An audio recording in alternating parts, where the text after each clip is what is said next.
Hello दोस्तों, modern history की series चल रही है। इसमें आज क्लास 10 है। आज हम मराठों का उदय और शिवाजी पार्ट 1 पढ़ेंगे।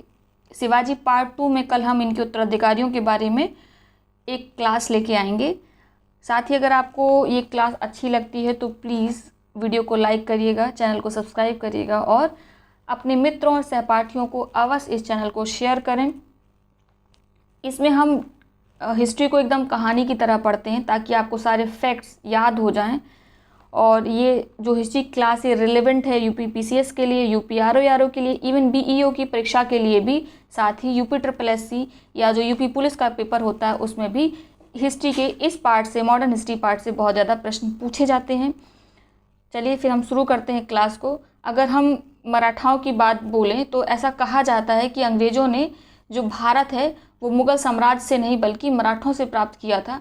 जब मुग़ल साम्राज्य का चरमोत्कर्ष था औरंगजेब के समय, तो उस समय शिवाजी मराठों के नेतृत्व करता थे और वो धीरे धीरे राइज कर रहे थे। उनका उत्कर्ष का काल था मराठों का।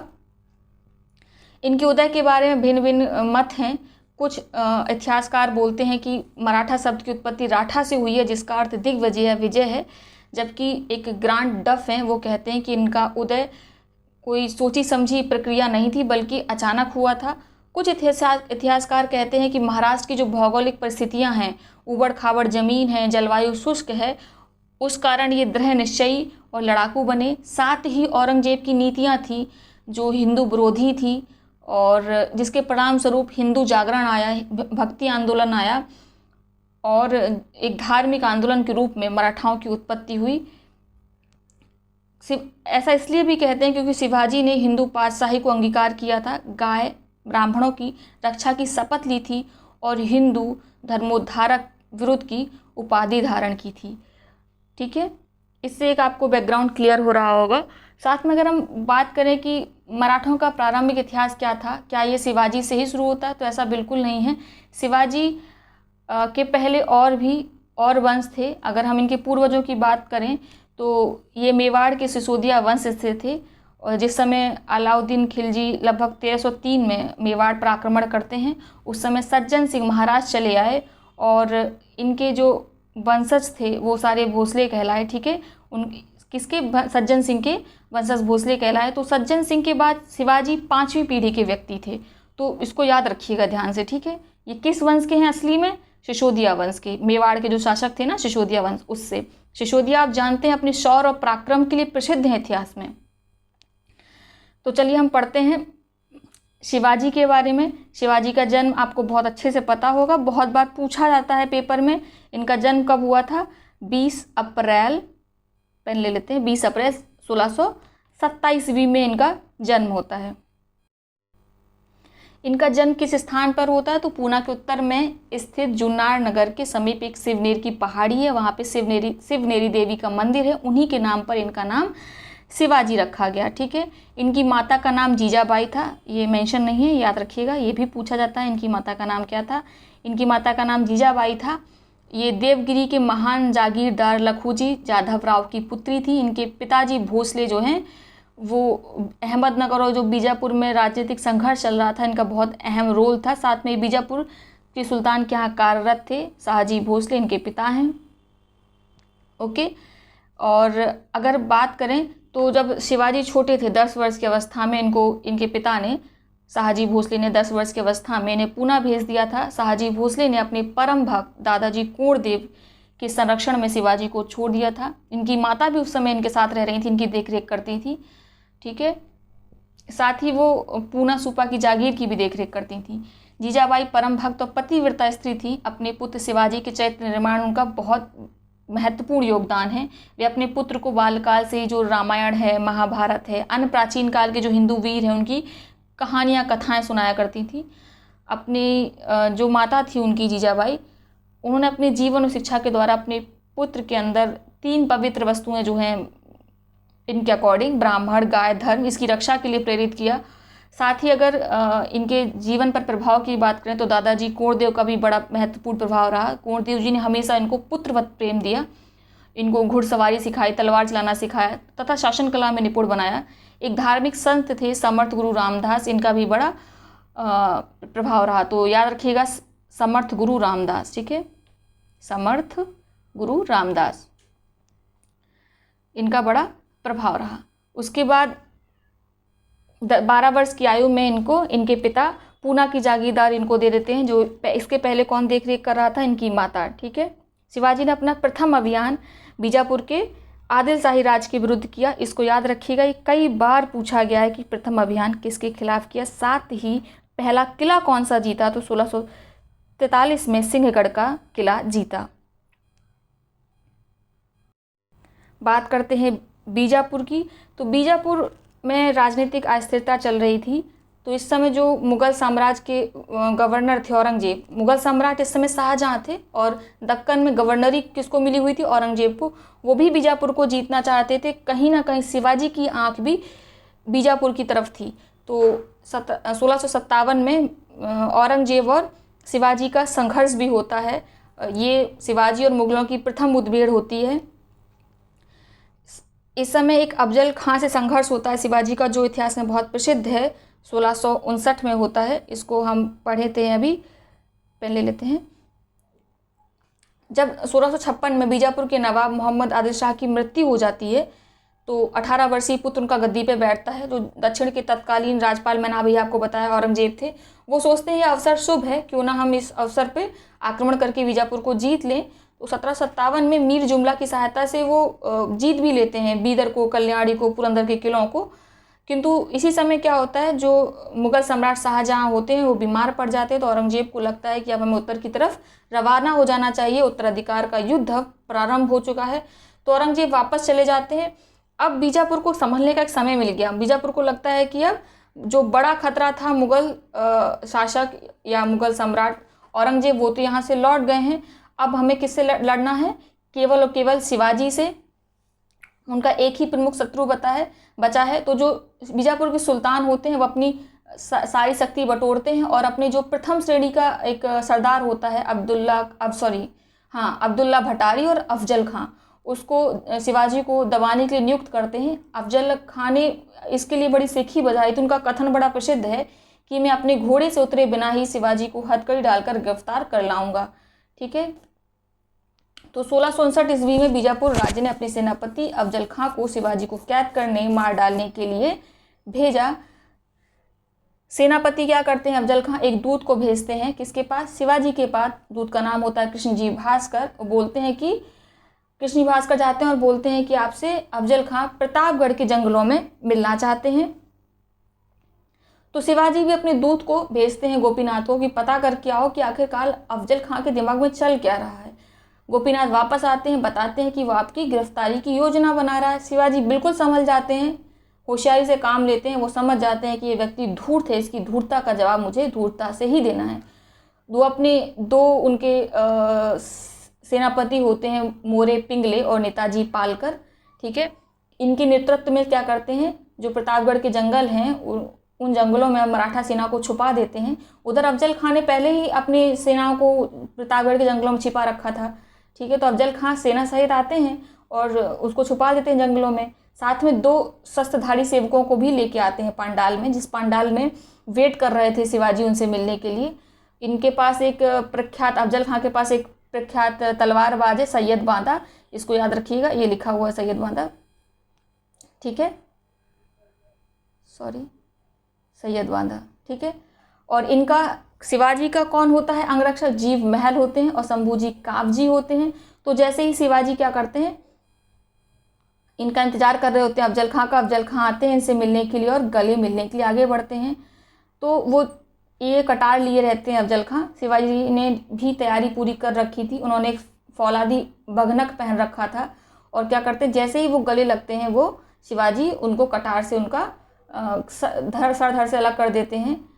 और जो सैयद बांदा था वो जैसे ही उसको समझ में आता है वो तुरंत शिवाजी पर आक्रमण करता है, परंतु शिवाजी ने एक फौलादी टोपी पहन रखी थी जिससे उनका सर बच जाता है और जीव महल आगे बढ़कर सैयद बांदा की हत्या कर देता है। तो आप देख रहे हैं कि अफजल खां का जो संघर्ष था उसमें शिवाजी विजय हुए। बीजापुर का जो ये प्लान था पूरी तरीके से ध्वस्त हो गया। इसमें कहीं ना कहीं शिवाजी ने अपनी प्रतिष्ठा को बढ़ाया। लोगों को लगने लगा कि शिवाजी को हराना काफ़ी मुश्किल है। बीजापुर और ज़्यादा सजग हो गया, लेकिन इधर स्थिति बदल जाती है। क्या होता है, जो औरंगजेब होते हैं वो उत्तराधिकार का युद्ध जीत चुके होते हैं, उनकी फिर से वही इच्छा बलवती होती है कि मुझे बीजापुर को जीतना है। साथ ही जो मराठों को नवीन शक्ति मिली है उसको खाड़ फेंकना है, इसीलिए वो शाइस्ता खां को दक्षिण का गवर्नर बनाते हैं। ठीक है, तो आक्रमण करने से पूर्व ही क्या करते हैं, शाइस्ता खां डायरेक्ट आक्रमण नहीं करते हैं, वो क्या करते हैं, बीजापुर के जो शासक होते हैं उनको भड़काते हैं कि हम और आप मिलकर मराठों को हरा सकते हैं, इनकी शक्ति को जड़ से उखाड़ फेंकते हैं। शाइस्ता खां जो शिवाजी के कुछ किले थे, लाइक पूना का किला, चाकन का किला, कल्याण का किला, इनको जीत लेते हैं। लेकिन शिवाजी भी शांत नहीं थे, वो युद्ध के लिए बिल्कुल तत्पर थे। शाइस्ता खां जब पूना का घेरा डाल लेते हैं उस समय बरसात शुरू हो जाती है और वह वहीं पर रुक जाते हैं, सोचते हैं कि कुछ दिन यहीं रुका जाए। पर मराठे अभी शांत नहीं बैठते, वो क्या करते हैं, जहाँ पे वो रुके हुए थे उसके आसपास के जो क्षेत्र थे उसमें उजाड़ करना शुरू कर देते हैं। वहाँ की जो कनेक्टिविटी होती है उसे ख़त्म कर देते हैं, ना राशन आ सके, ना पानी आ सके, ना हथियार आ सके सैनिकों के पास, इसकी पूरी तैयारी कर लेते हैं। ठीक है, उसके बाद जिस किले में शाइस्ता खां रुके हुए होते हैं उस किले में शिवाजी ने अपना बचपन बिताया था, तो बहुत बखूबी वो इस बात से परिचित थे कि किले में कहाँ से दरवाज़ा है, कहाँ से क्या है। तो 15 अप्रैल 1663 में शिवाजी धोखे से उस किले में घुसते हैं और शाइस्ता खां पर आक्रमण करते हैं। शाइस्ता खां बिल्कुल इसके लिए रेडी नहीं होता है, तो कह सकते हैं कि पहली बार छापामार नीति का सफल प्रयोग करते हैं शिवाजी यहाँ पर, और मात्र 200 व्यक्तियों के साथ घुसते हैं और शिवाजी शाइस्ता खां के कमरे में पहुंचकर उस पर आक्रमण करते हैं। लेकिन अंधेरा होता है, शिवाजी केवल शाइस्ता खां का अंगूठा काट पाते हैं और शाइस्ता खां भागने में सफल हो जाते हैं, परंतु शाइस्ता खां का पुत्र अब्दुल फतेह मारा जाता है। शिवाजी की विजय होती है क्योंकि यहाँ से शाइस्ता खां भाग चुका है। शिवाजी की प्रतिष्ठा में 4 चांद लग जाते हैं। वहीं जो शाइस्ता खां और दक्कन में मुगलों की प्रतिष्ठा थी उसको गहरा आघात पहुँचता है। इससे औरंगजेब बहुत दुखी होते हैं। वो शाइस्ता खां को दक्षिण से हटाकर बंगाल की गवर्नर बना देते हैं और अपने पुत्र मुअज्जम को दक्कन का नया गवर्नर नियुक्त करते हैं।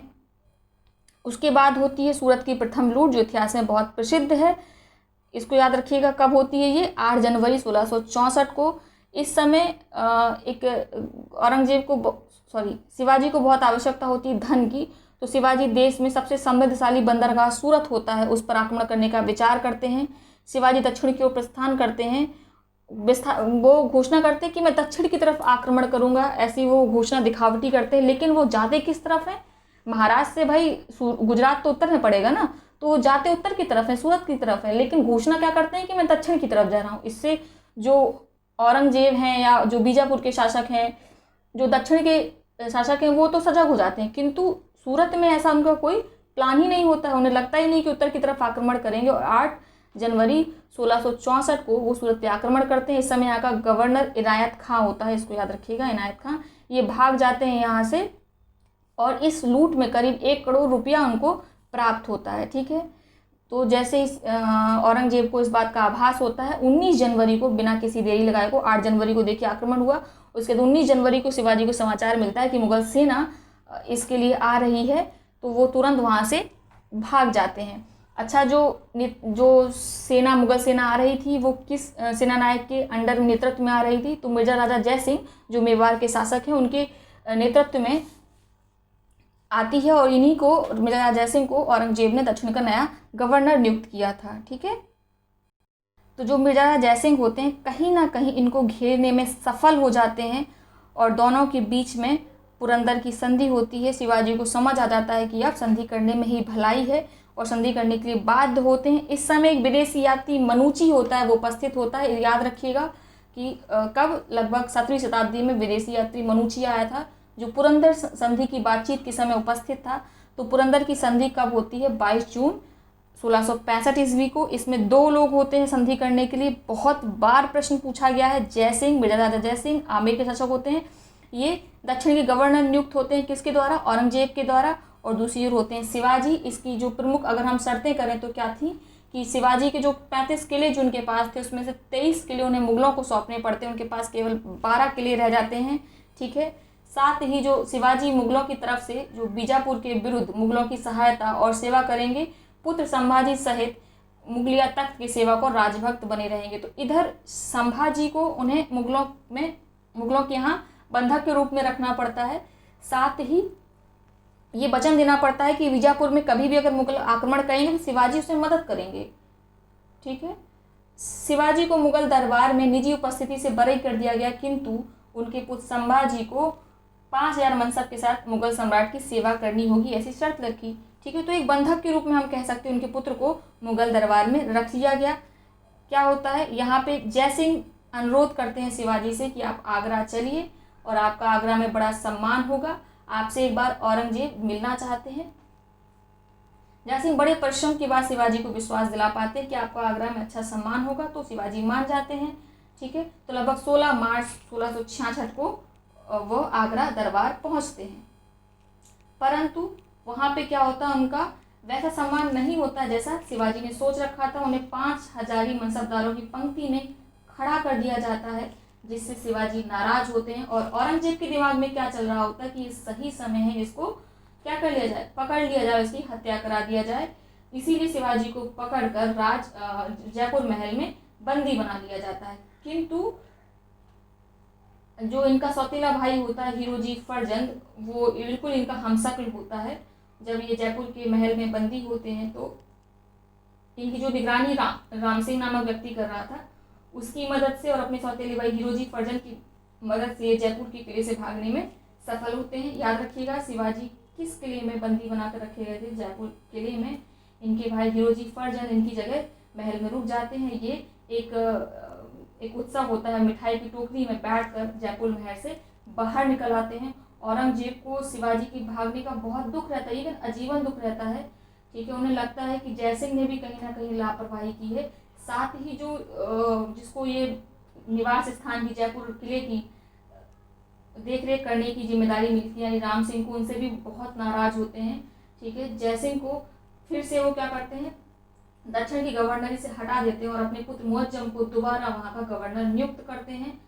इसके बाद क्या होता है, जो मुअज्जम होता है वो शिवाजी से बात करने की पुनः प्रयत्न करता है, तो औरंगजेब क्या करते हैं, शिवाजी क्या करते हैं, बात करने के लिए तैयार हो जाते हैं और एक संधि होती है जिसे बोलते हैं गजब संधि, 1668 में, नामी गजब है इसका। इस संधि में क्या होता है, जो मुगल सम्राट होते हैं शिवाजी को राजा की उपाधि देते हैं, बीजापुर गोलकुंडा से चौथ वसूलने का अधिकार देते हैं और शिवाजी के पुत्र को जो पुत्र संभाजी होते हैं उनको बरार में एक मनसब और एक जागीरदारी प्रदान करते हैं। तो याद रखिएगा 1668 में गजब संधि होती है। ठीक है, इसमें कौन होते हैं, एक और होते हैं मुअज्जम, उनका पुत्र, और मुगल सम्राट औरंगजेब का दूसरी तरफ होते हैं शिवाजी। इन्हें क्या, खुद औरंगजेब राजा की उपाधि प्रदान करते हैं। चलते हैं सूरज की द्वितीय लूट के बारे में जान लेते हैं। कब होती है, 13 अक्टूबर 1670 ईस्वी में। दक्षिण के गवर्नर मुअज्जम और दिलेर खां में कलह होने लगता है, गृह युद्ध का रूप धारण कर लेता है। इसका लाभ उठाकर 13 अक्टूबर 1670 में सूरज पर द्रुत गति से धावा बोलते हैं शिवाजी और उसको लूट लेते हैं। 3 दिन तक शिवाजी उसको लूटते हैं, लगभग 66 लाख रुपए उनको संपत्ति के रूप में प्राप्त होता है। देश के सबसे समृद्ध बंदरगाह सूरत को बड़ी हानि होती है, जिससे इसका व्यापार पूरी तरीके चौपट हो जाता है। शिवाजी को एक लूट में सोने की पालकी मिलती है जो किसी ने औरंगजेब को भेंट देने के लिए बनवाई थी। तो यहाँ पे देखिए उनके पास ढेर सारा धन इकट्ठा हो गया, वर्चस्व भी कहीं ना कहीं दक्षिण में कायम हो गया। तो शिवाजी तैयारी करते हैं अपने राज्याभिषेक की। तो हम बात करते हैं कि राज्याभिषेक की। शिवाजी मराठा नेता, हिंदू छत्रपति के अधीन था, हिंदू स्वराज की स्थापना के लिए अत्यंत उत्सुक थे, अतः शिवाजी ने समारोह के साथ राज्याभिषेक का शास्त्रानुकूल महोत्सव कराने का निश्चय करते हैं। शिवाजी के काशी निवासी प्रसिद्ध, ये पूछा जाता है कहाँ के प्रसिद्ध विद्वान उनका राज्याभिषेक की विधि संपन्न कराते हैं, तो ये काशी के प्रसिद्ध विद्वान थे विश्वेश्वर भट्ट, इनका नाम गंगा भट्ट भी मिलता है। इन्होंने इनके राज्याभिषेक की विधि को संपन्न कराया। अगर गंगा भट्ट के बारे में जाने तो ये चारों वेद उन्होंने पढ़े थे, शास्त्र पढ़ा था, हिंदू धर्मशास्त्र के विद्वान थे। इन्हें आधुनिक युग के ब्रह्म या व्यास माना जाता है। गंगा भट्ट ने एक पुस्तक भी लिखी, एक ग्रंथ भी लिखा, उसका नाम है कायस्थ धर्म प्रदीप। जब इस समय इनके जो राज्याभिषेक था, एक अंग्रेजी गवर्नर भी समय मौजूद था, हेनरी ऑक्सटाइन, इसको याद रखिएगा, ये इम्पॉर्टेंट है, हेनरी ऑक्सटाइन। चूँकि इन्होंने छत्र धारण किया था इसीलिए यहाँ से वो छत्रपति कहलाने लगे थे। ठीक है,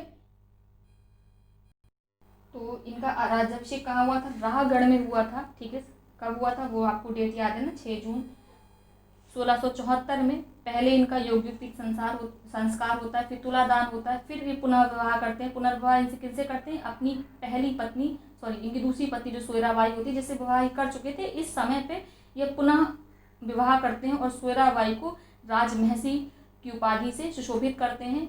क्योंकि इन्होंने अपने जो युद्ध वगैरह हैं उसमें बहुत से लोगों को कष्ट दिया था, या बहुत से बच्चों स्त्रियों की गौओं की हत्या हो गई थी, तो इसका प्रायश्चित स्वरूप ये क्या करते हैं? 8000 ब्राह्मणों को रुपये दान करते हैं। ठीक है,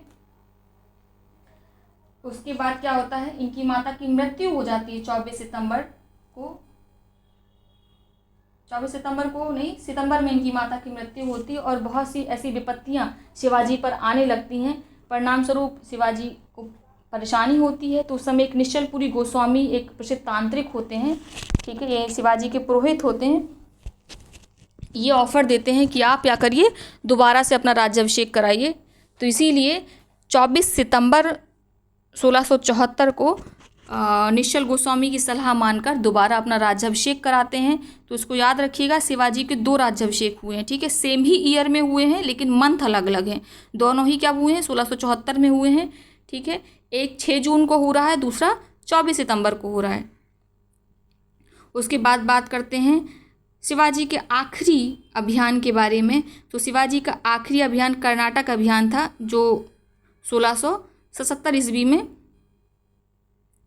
हुआ था। साथ में जिंजी की जो विजय है, जिंजी की विजय इनकी अंतिम विजय है। तो याद रखिए, कर्नाटक का अभियान शिवाजी के जीवन का सबसे बड़ा अभियान था, और इनका जो विजय थी, जिंजी की विजय इनकी अंतिम विजय थी। तो कर्नाटक का अभियान अंतिम अभियान, जिंजी की विजय अंतिम विजय। उसके 3 वर्ष बाद शिवाजी की मृत्यु हो जाती है। बड़ी परेशानी में मरते हैं, बहुत परेशान होकर मरते हैं। कारण क्या होता है कि इनके पास, इन्हें ऐसा लगता है, जो देखिए संभाजी तो अंग्रेज़ों के यहाँ बंधक थे, साथ में इनका 10 वर्षीय पुत्र राजा राम था। वो इतना छोटा था जिसको आप अपना उत्तराधिकारी नहीं बना सकते थे। लेकिन जो राजा राम की माँ होती हैं, वो चाहती हैं येसुबाई की किसी प्रकार से उनका पुत्र क्या बन जाए, उत्तराधिकारी बन जाए। इसलिए, और जो इनके मराठा मंत्री होते हैं, जो इनको प्रिय होते हैं, मोरोपंत पिंगले और अन्नाजी दत्त, तो ये भी कुछ कूटनीति चाल चलने लगते हैं। इसलिए इनकी जो मृत्यु है वो लास्ट के 3 साल में बड़ी परेशानी से होती है, बहुत परेशान हो जाते हैं, और 1680 में फाइनली इनकी डेथ हो जाती है। इनका अंतिम संस्कार जो इनका पुत्र राजा राम है वही करता है, और इनकी 7 पत्नियां होती हैं शिवाजी की। उनकी जो पत्नी पुतली बाई थी, इनकी मृत्यु के समय सती हो जाती हैं। और आपको पता है, याद रखिएगा, जो संभाजी हैं अभी भी कहाँ पे हैं? मुगलों के यहाँ पन्हाला किले में कैद हैं। ठीक है, हाँ, इनके प्रशासन को 8 मंत्री देखते थे, जिन्हें अष्टप्रधान परिषद कहा जाता था। 8 मंत्रियों की एक परिषद थी। शासन के कार्यों के संचालन के लिए इन्होंने एक परिषद का सहयोग लेना सही समझा। तो उसमें कौन कौन मंत्री थे हम जान लेते हैं। ये प्रश्न पूछा जाता है, एक एक मंत्री के बारे में पूछ लेता है कौन क्या करता है। जो पेशवा था वो आज के प्रधानमंत्री की तरह था, संपूर्ण राज्य के शासन की देखभाल करता था। राजा नहीं है उसके अनुपस्थिति में सारे कार्य देखता था, सारे दस्तावेजों पर राजा के हस्ताक्षर और पेशवा की मोहर लगवाता था। ठीक है, उसके बाद दूसरा है मजूमदार, जिन्हें अमात्य भी कहा जाता है। ये वित्त विभाग का हिसाब किताब रखता था, सार्वजनिक हिसाब किताब रखता था, उस पर हस्ताक्षर करता था। तो इसमें अगर फेमस अमात्य बोलें तो रामचंद्र पंत थे शिवाजी के समय। उसके बाद आते हैं सर-ए-नौबत, जिसे सेनापति भी कहा जाता है। ये सैनिकों की भर्ती करते थे, संगठन और अनुशासन और सेना का प्रधान होता था। ये सबसे बात करें सुमंत की, इन्हें दबीर भी कहा जाता था। ये विदेशी राजदूतों का स्वागत करते थे। विदेशियों से जो संधि होती थी उसमें राजा को सलाह देते थे कि आपको किनसे संधि करनी चाहिए, किनसे नहीं। साथ में अगला था वाकिया नवीस, ये बहुत बार पूछा गया है। वाकिया नवीस ये सचिव होते थे, राजकीय पत्र व्यवहार का अधीक्षक होता था। ठीक है, जो राजा के दैनिक कार्य होते हैं उनको लेखाबद्ध करता था। तो समझ लीजिए पर्सनल सेक्रेटरी की तरह हो गया। उसके बाद आते हैं शुर नवीस चिटनिस, ये भी कई बार पूछा गया है। सूर्यनवीस करके पूछते हैं या कभी कभी चिटनिस करके पूछते हैं। ये पत्र विभाग से संबंधित था। राजकीय पत्रों को पढ़ना, उनकी भाषा शैली को देखना, ठीक है, जो महाल है परगना उनके हिसाब की जांच करना और सरकारी दस्तावेज को तैयार करना इसका प्रमुख कार्य था। सबसे बाद में देखें तो न्यायाधीश थे। न्यायाधीश का काम क्या होता है? सभी दीवानी और फौजदारी मामलों में हिंदू कानून के आधार पर न्याय करना इसका कार्य था। बाद में आते हैं पंडित राव, जो बहुत इम्पॉर्टेंट थे, ठीक है। पंडित राव धार्मिक कार्यों में राजा का मुख्य सलाहकार होता था। पाप कर्म करने वाले, धर्म को भ्रष्ट करने वाले को दंड देना, प्रजा को आचरण के लिए प्रेरित करना, उनमें सुधार की प्रक्रिया को प्रेरित करना, ये सब काम पंडित राव का था। साथ में ही ये जो भी राजा थे, शिवाजी थे, उनको धार्मिक कार्यों में सलाह भी देते थे। तो ये थी शिवाजी के बारे में। कल हम शिवाजी के उत्तराधिकारियों के बारे में लाएंगे, वो होगा पार्ट 2 शिवाजी। तो तब तक के लिए आप इसको पढ़ते रहिए। सुबह हमने संडे को क्या किया है, एक करंट अफेयर की क्लास लेके आए हैं जिसमें एक सप्ताह के सारे करंट अफेयर संकलित होते हैं। आप उन करंट अफेयर्स को ज़रूर पढ़ें, ठीक है। बहुत बहुत धन्यवाद।